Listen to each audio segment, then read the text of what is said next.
अलीमुद्दीन साहब का मैं रुख कर लेती हूँ। अलीमुद्दीन साहब, इस युद्ध विराम को आप कैसे देख रहे हैं और क्या आपको लग रहा है कि इस्लामिक देश जो है वो भले ही मिलिट्रीली नहीं साथ आ रहे, अपनी सैन्य शक्तियों का इस्तेमाल नहीं कर रहे, इस समय हमास के साथ खुलकर नहीं दिखाई दे रहे, लेकिन पीछे से हमास को सपोर्ट कर रहे हैं और इसीलिए ये इतनी बड़ी मानव हानि होती जा रही है और इस युद्ध विराम से कुछ नहीं होगा, ये युद्ध ऐसे ही चलता रहेगा, ऐसे ही लोग बेकसूर मरते रहेंगे? देखिए, मैंने शांतिपूर्ण सबको सुना।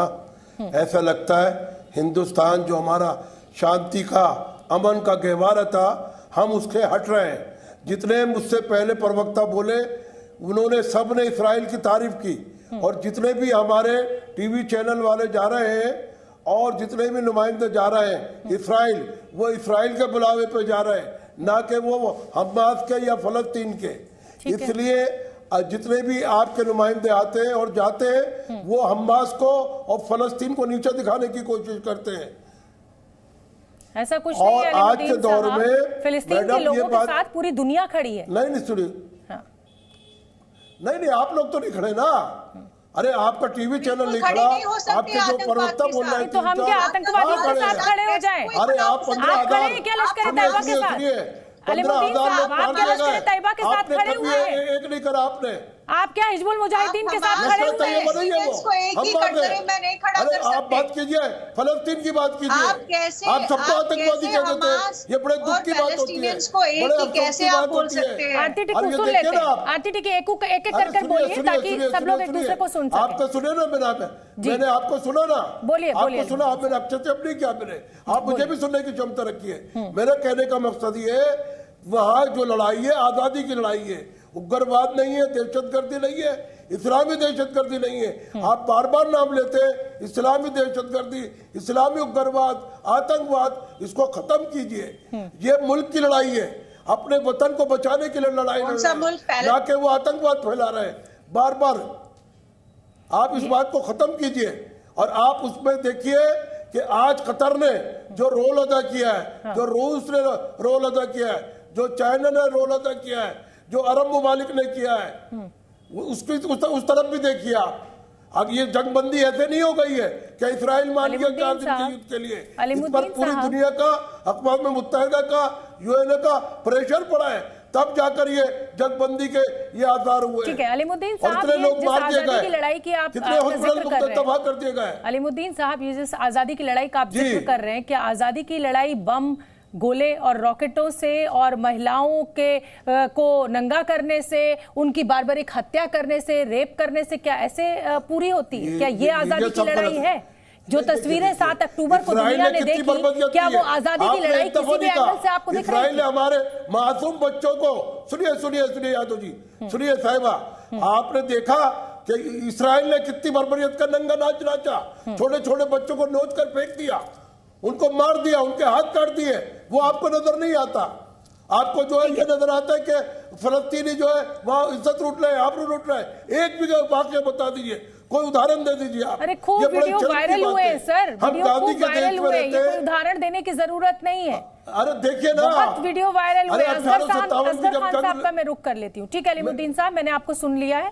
असगर खान साहब, अरे सुनिए ना, नहीं इतना नहीं, आप समझ क्या करें, नहीं तो मैं आना बंद करूंगा। पहले सुनिए मेरी बात, सुनाइए। मैं ये कह रहा हूँ, नेताजी सुभाष चंद्र बोस का नजरिया और गांधी जी का नजरिया अलग अलग था, लेकिन दोनों का मिशन एक था, हिंदुस्तान को आजाद कराना। आज हमें हिंदुस्तान को आजाद हुए 76 वर्ष हो गए, दोनों की मनोकामना पूरी हुई है, गांधी जी की भी और नेताजी सुभाष चंद्र बोस की भी। दोनों नजरिए ने गजब कर दिया। अलीमुद्दीन साहब, आप अगर कोई अपने मुल्क की आजादी की लड़ाई लड़ रहा है ना, हमास, मतलब मैं समझ ही नहीं पा रही हूँ कि मैं किस तरह से रिएक्ट करूँ, आपको बताने की आवश्यकता पड़ती है आपको, ये किस तरह की तुलना है। लेकिन हाँ ठीक है, ये बात बिल्कुल सही है कि गांधी जी और सुभाष चंद्र बोस, शहीद भगत सिंह, राम प्रसाद बिस्मिल, इनको शर्म नहीं, कोई भी आतंकवादी नहीं था इनमें से, स्वतंत्रता सेनानी थे। अलीमुद्दीन साहब ये गलत उदाहरण दे रहे हैं आप ये गलत उदाहरण दे रहे हैं। जो आम फिलिस्तीनी है उसकी सोच और हमास की सोच एक नहीं है।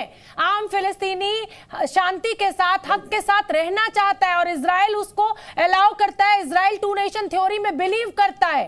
कहां कर रहा है? समस्या हमास की है। फलस्तीन हमास यहूदियों को खत्म करने की बात करता है, कहता है दुनिया से नामो निशान मिटा देंगे। असगर खान साहब, ये जो तुलना अलीमुद्दीन साहब कर रहे हैं, क्या आप इसको सही मानते हैं? क्या इजराइल की ही पूरी गलती है? शुरुआत हमास ने की थी, आप भी अच्छी तरह जानते हैं। देखिए, बात आपकी सही है कि शुरुआत हमास ने की, लेकिन हम इसको अगर 4 दिन की बात कहें तो आपकी बात सही है। अगर हम बरसों की बात लेके चलें तो जालिम इजराइल था, और इजराइल ने ही कितने जुल्म किए, ये सारी बातें जो आज हमास ने किया, हो सकता है सही हो, आप पास बता रही हैं, आप क्लिप हैं, वीडियोस हैं, तो हो सकता है सही हो, लेकिन ये सारी चीज़ें वो हैं जो बरसों से, बहुत बरसों से और लाखों की तादाद में हमास कर रहा था। आपकी कैलकुलेशन थी मीडिया के लोगों की कि 1,11,000 के करीब इसराइल के पास ये सब बंदी हैं, और इससे पहले और उनके ऊपर जुल्म हो रहा है, उनको निकाल के कत्ल करते हैं, औरतों के साथ जिना करते हैं, ये तमाम चीज़ें हैं। जहाँ तक सवाल अभी मौलाना ने बहुत से एग्जाम्पल दिए, देखिए वो सिर्फ समझाने वाली बात थी। सबका अपना अपना नज़रिया है, अपना अपना नज़रिया देखने का होता है। हमास ऐसे ही है मेरी नज़र में, जैसे कल हम तालिबान को अफगानिस्तान में देखते थे, आप लोग कहते थे कि ये सब टेररिस्ट हैं, लेकिन आज वो सरकार हैं। इसी तरीके से जैसे तालिबान अफगानिस्तान में थे, मैं बहुत हैरान हूँ, आप तालिबान ने सरकार जैसे पाई है। नहीं, आप हैरान, आपको हैरान, देखिए आप हैरान, महिलाओं के साथ जो हो रहा है उसको आप सही मानते हैं? तालिबान ने सरकार पे कैसे कब्जा पाया है, ये आप जानते हैं? अरे सुनिए तो, आप हैरान इसलिए हैं कि आप लोगों की सोच बायस है। एंकर शुड नॉट बी बायस। मैं बिल्कुल बायस नहीं हूं, मैं बिल्कुल बायस नहीं हूं, लेकिन तालिबान जो है वो उसकी जो करनी है वो दुनिया के सामने है। मैं मानूं या ना मानूं, अभी यहाँ पे तमाम डिप्लोमेट्स बैठे हैं, आरती टिक्कू है, जवाब देंगे आपको। मैं उसी एग्जाम्पल की बात कर रहा हूँ। हमारे महात्मा, जिनको हम गांधी जी कहते थे, even he was the terrorist but in the I of Britishers, हमारे लिए महात्मा थे, लेकिन उनके अगर नहीं होते तो कितने लोगों को कहां से ज्ञान दिया गया? व्हाट्सएप यूनिवर्सिटी पे ये कहां से कौन सी बात कर रहे हैं? टेररिस्ट वर्ड ही नहीं होता था उस समय, टेररिस्ट जैसी कोई बात नहीं होती थी। सिन्हा साहब, शोभना नहीं, अरे उनकी नजर में थे। देखिए, मैं आज आप जिन, अरे सुने भाई मेरे, आप नेशनल टेलीविजन में बैठे हुए हैं, आप नेशनल टेलीविजन में बैठे हुए हैं। शोभना 1 मिनट, इसीलिए पूरी बात बिल्कुल बायस होके मत बोलिए।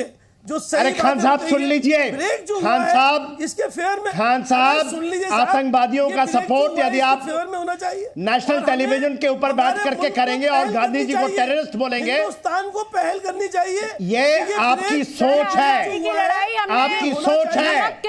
भारत के तूफान आप लोगों के चलाए हुए सोच के साथ हुआ।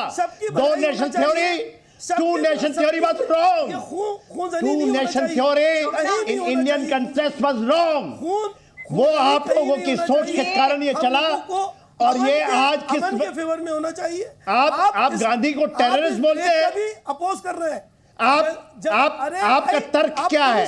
आपकी तर्क में क्या इतनी गिरावट? शोभना, या आपको बोलते हैं कि आप बिके हुए हैं, आप कहती हैं कि आप बायस्ड हैं, मीडिया बायस्ड है, इंडिया बायस्ड है।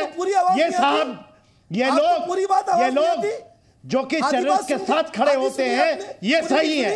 मैंने पूरी क्या कहा? आज इन्होंने शुरू किया था, अरे भाई मेरे 1948 में इजराइल आया, किसने अटैक किया? अरे भाई, इजिप्ट आया ना, जॉर्डन, सीरिया, किसने अटैक किया इजराइल के ऊपर 1948 में?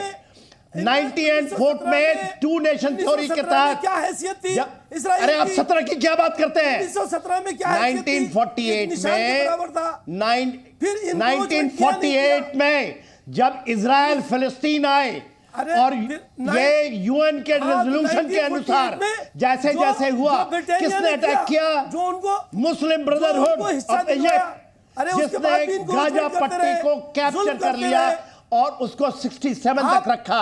आप क्या बातें करते हैं? आप क्या उठाते हैं? गांधी की बात 1947 की करते हैं।